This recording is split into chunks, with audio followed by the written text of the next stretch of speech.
Está começando aqui mais uma edição do Doido News 540M para todos que querem ficar antenados no conhecimento.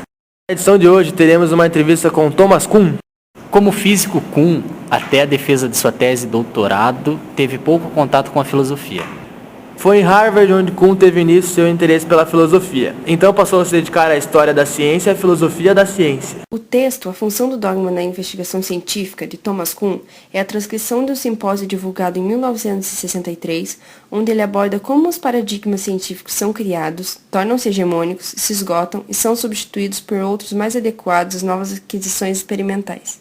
Esse é o livro clássico do autor, no qual ele pretendeu demonstrar que o surgimento das teorias inovadoras presentes na história das ciências, como a revolução de Copérnico, de Newton, de Einstein ou da teoria quântica, representam uma ruptura diante do pensamento tradicional, e só se tornaram possíveis quando houve uma alteração nos paradigmas que sustentavam as velhas teorias.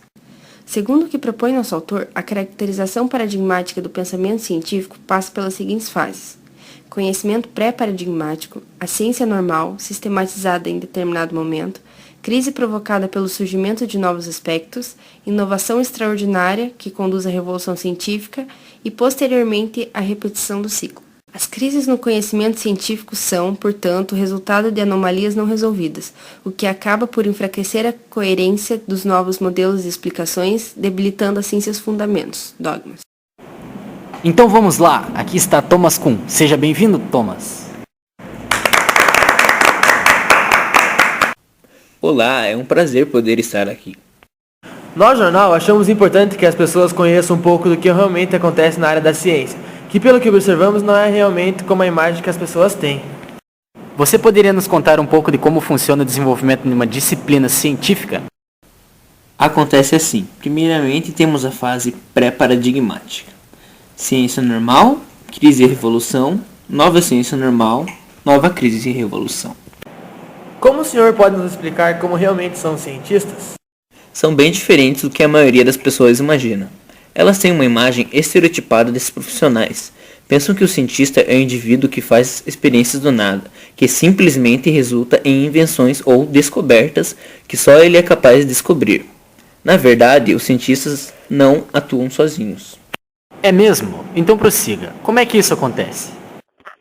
Na verdade, o que não se sabe é que o pesquisador faz parte de uma estrutura burocrática de cientistas, com níveis hierárquicos, gerentes, métodos e resultados. Teoricamente, ser um cientista exige ter espírito aberto, mas nem sempre é isso que acontece. Quando eles descobrem novos paradigmas, muitas vezes são rejeitados por parte dos indivíduos que estão no ramo da ciência. Fatos como esse não parecem ser de profissionais que têm um espírito aberto, não é?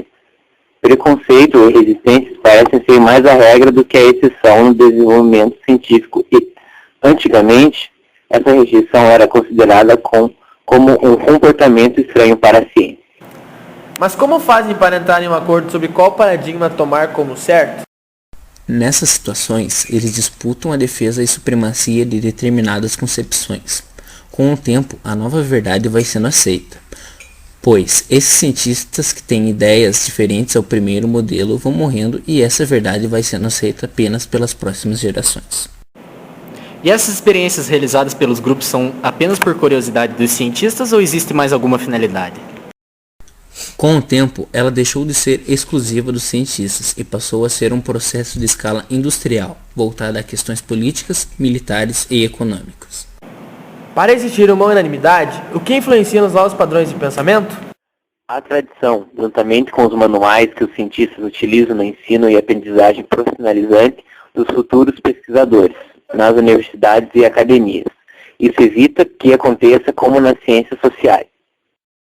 Que quando o professor vai ensinar algo aos alunos, eles já têm alguma ideia sobre o assunto e às vezes elas são erradas ou então pelo fato de que existem vários teóricos com opiniões diferentes sobre a mesma coisa, o que não ocorre nas ciências naturais.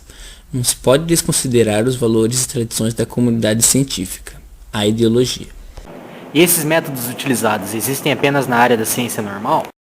A comunidade científica não é a única que adquire um conjunto de padrões, instrumentos e técnicas pela educação, mas é quase impossível encontrar alguma comparada à sua rigidez profissional. Realmente, as técnicas devem ser bastante rígidas para podermos ter os resultados que temos com as descobertas.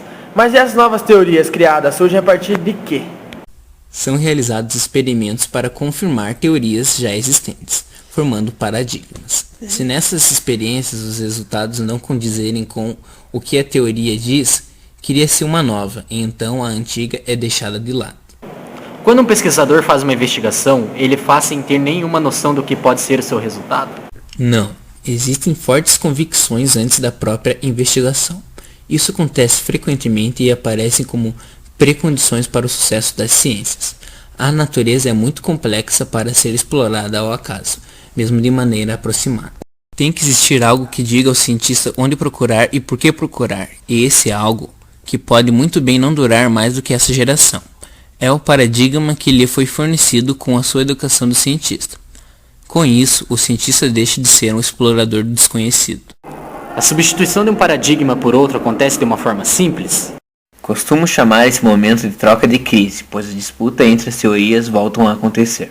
Falamos tanto em paradigmas, você poderia nos dar uma definição desta palavra que parece ser de tão grande importância para a ciência? Em primeiro lugar, é um resultado científico. Inclui uma teoria e exemplos para explicar os resultados das experiências e observações.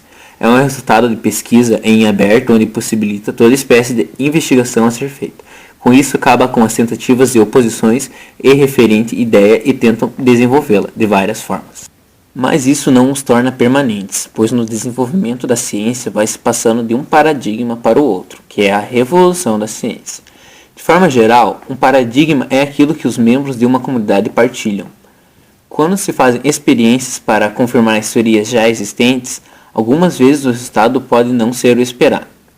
A descoberta surge só quando o fracasso é particularmente persistente, ou espetacular, ou quando parece pôr em questão convicções.